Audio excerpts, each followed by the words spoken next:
Welcome back to WION World is One. Thank you so much for staying with us. My name is Him Korsaro and here's what we've lined up for you on Speed News today.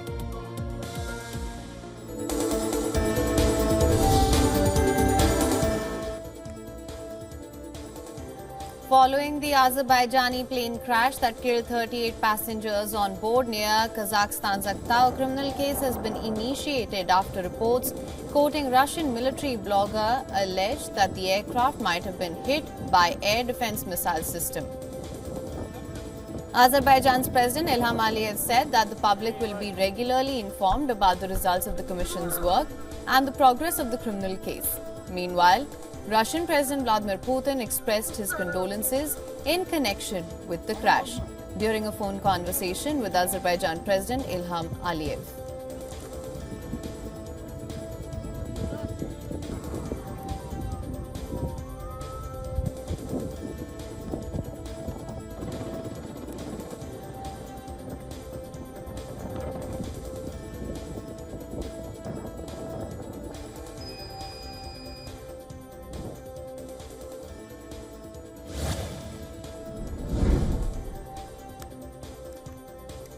US President Joe Biden lambasted Russia after it launched more than 170 missiles and drones targeting Ukraine's power grid on Christmas Day. President Biden called the attack that killed at least one thermal plant worker in central Ukraine as outrageous. In a statement, Joe Biden said that the aim of the attack was to cut off Ukraine's access to heat and electricity and jeopardize the safety of Ukraine's power grid. As the war between Russia and Ukraine rages on, Ukrainian soldiers in the war-torn Donetsk region celebrated Christmas by chanting hymns and carols. Meanwhile, residents in Kyiv took to the streets to take part in a Christmas procession despite the chaos and bloodshed caused by the Russia-Ukraine war.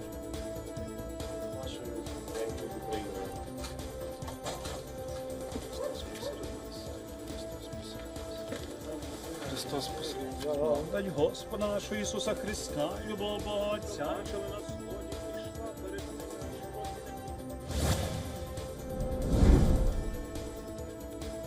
Now, a Russian state-owned company says a Russian military cargo ship that sank in the Mediterranean Sea this week was the target of a terrorist attack. The company, in a statement cited by Russian news agencies, said it thinks a targeted terrorist attack was committed on the 23rd of December 2024 against the Ursa Major cargo ship. The company did not indicate who may have been behind the act or why. It also did not say what evidence it had to conclude a terrorist attack sank the ship. Russia's investigative committee said it had opened an investigation into possible maritime transport security regulation violations.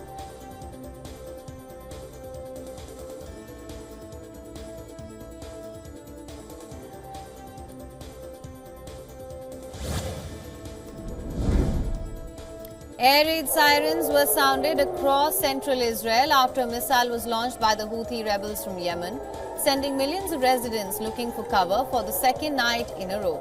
This was the fourth time in a week that fire from the Houthis set off sirens in Israel. The Houthi group says it carried out 2 drone operations targeting Israeli positions in the past day. Houthi military spokesperson Yahya Saree said that the first operation targeted a sensitive and vital target in Tel Aviv, while the second drone attack targeted a military industrial area of Ashkelon in southern Israel.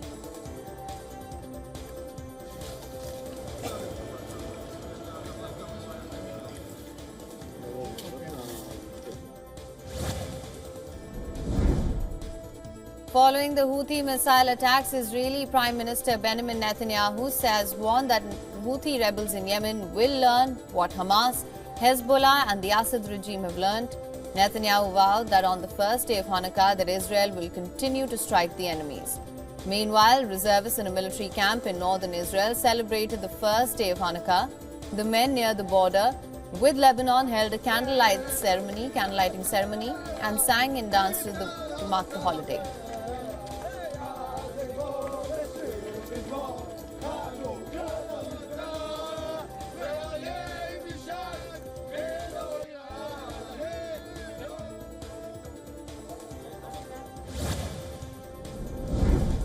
As Israel continues its war with Hamas, efforts to secure a ceasefire in Gaza continue. President Isaac Herzog has urged Israeli leaders to use all their power and means to secure a deal for the release of hostages still held in Gaza. In the latest, Egypt's foreign minister has said that his country is working with Qatar to secure a ceasefire deal that would also allow aid into the Palestinian enclave.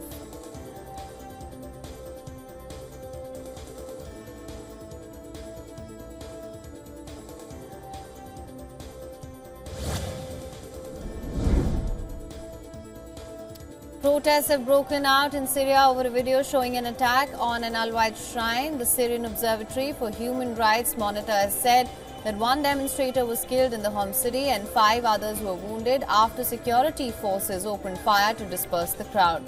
Further, the monitor reported thousands-strong protests in the coastal city Latakia, as well as other areas including deposed ruler Bashar al-Assad's hometown. Authorities in Syria said that the footage showing the storming and attack of the shrine in Aleppo is an old video and dates to the time of the liberation of the northern Syrian city earlier this month. An Interior Ministry statement read the attack was carried out by unknown groups.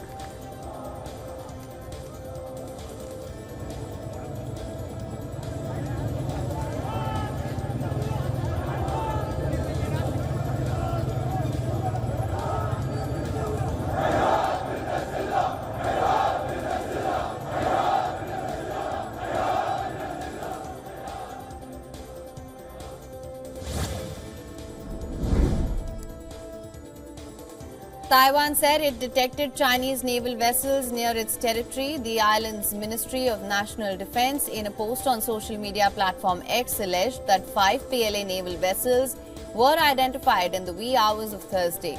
This comes a day after Taiwan's defense ministry said that it spotted 6 Chinese naval vessels and 3 military aircraft, with one of them reportedly entering its airspace. Meanwhile, China's foreign ministry has cautioned that the United States, following the White House announcement of arms sales in assistance to Taiwan, Beijing accused Washington that it is playing with fire.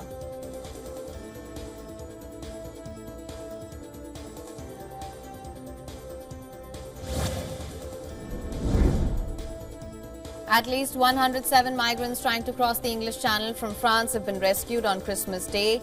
French authorities launched 12 rescue operations along the country's northern coastline. On Wednesday, maritime authorities rescued 30 passengers from a boat near Dunkirk, while the rest were taken into custody by the UK. So far, at least 73 migrants have been killed while trying to cross the English Channel to Britain this year, making 2024 the deadliest year on record for the illegal crossings.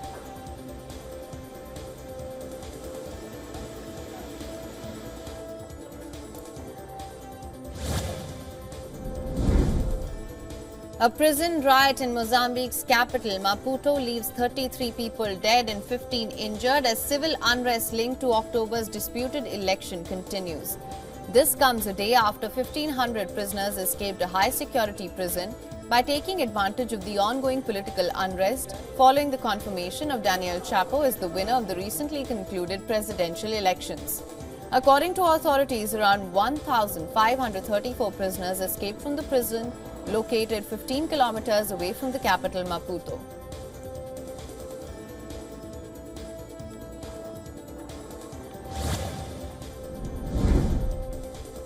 US President-elect Donald Trump shares politically charged Christmas message on a range of issues. In a post on Truth Social, Trump addressed Canadian President Justin Trudeau as governor, while also promising to slash taxes by more than 60% if Canada becomes the 51st state of America. He also added that Canada's business will be doubled while also assuring military protection. Further, Trump expressed his interest of making Greenland a part of the United States.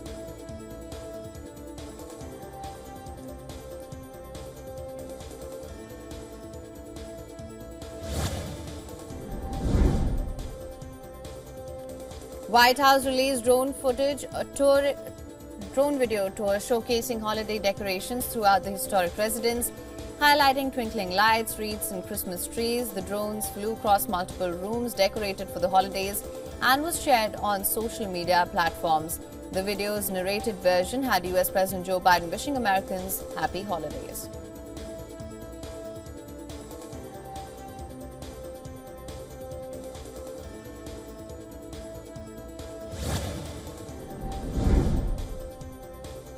Massive snowfall has created roadblocks in the town of Kanazevo in Bosnia. The town, having around 10,000 residents, has been engulfed with a thick layer of snow exceeding 100 centimeters, while several homes are still without electricity on Wednesday. About 100 people, including women and children, were rescued by a local NGO after they were left stranded for hours in northwest Bosnia. Several Bosnian towns have been cut off by a snowstorm, while over 100,000 towns are still without electricity in the country.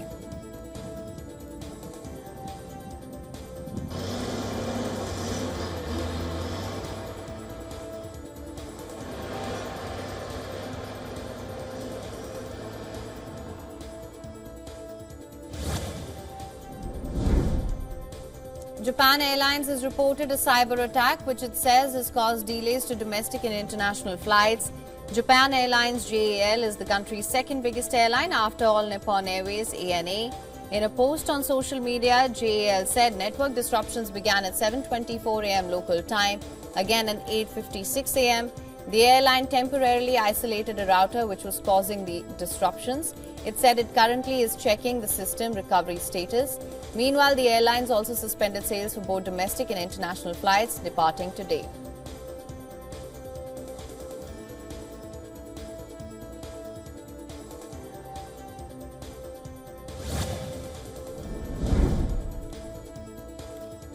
The United Nations General Assembly has adopted a historic treaty to combat cybercrime, marking the first international criminal justice agreement negotiated in over 2 decades. The legally binding UN Convention against Cybercrime aims to strengthen global cooperation, protect societies from digital threats, and safeguard human rights online.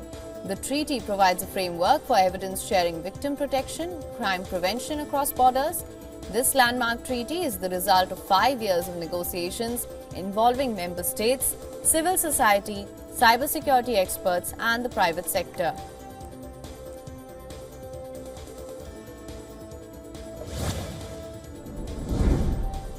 Students at Wilhelms High School in Delmenhorst in Germany had a unique classroom experience this week with CAPTCHA, which is an AI-operated humanoid robot.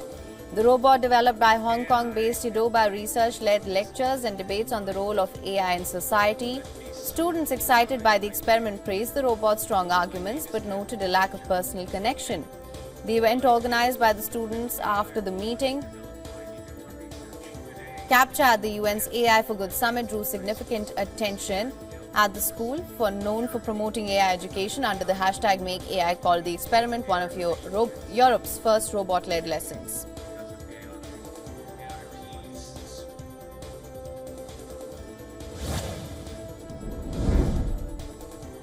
A groundbreaking study highlights wearable heart sound devices as a transformative innovation in cardiac care. Research done by the City University of Hong Kong say the non-invasive devices offer continuous real-time monitoring, making way for better prevention, diagnosis, and treatment of cardiovascular diseases. Unlike traditional stethoscopes, these devices provide persistent tracking of heart sounds. However, challenges such as sensitivity, comfort, and data accuracy remain. With cardiovascular diseases posing a global health crisis, experts believe advancing wearable technology could revolutionize patients' care.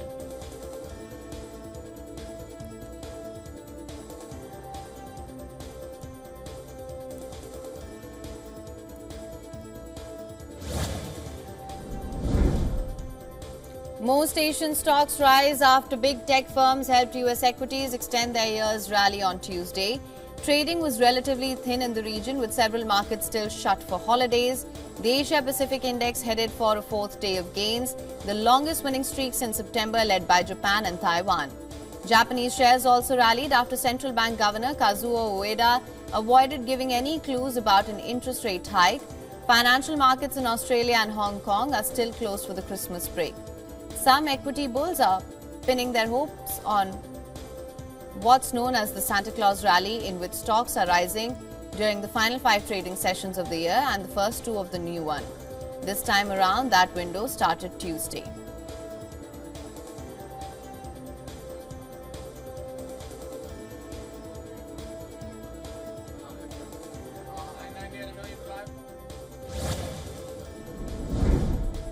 China is allowing local officials to invest in more areas with a key government bond, and the country aims to simplify its approval process in a bid to make better use of an important source of public funding to drive the economy. Local governments can use their special bonds to invest in projects as long as they're not on a special list published by the cabinet. This list includes projects that don't generate any returns, government buildings, vanity constructions like giant sculptures, and commercial property. In the past, all localities needed to get approval from the nation's top economic planning agency and the finance ministry before selling the bonds.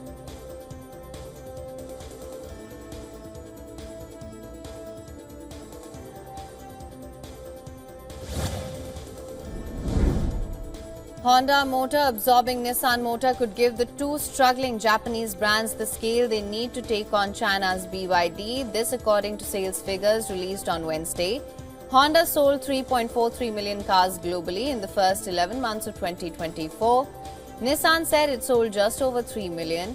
China's biggest automaker BYD sold 3.76 million vehicles over the same period.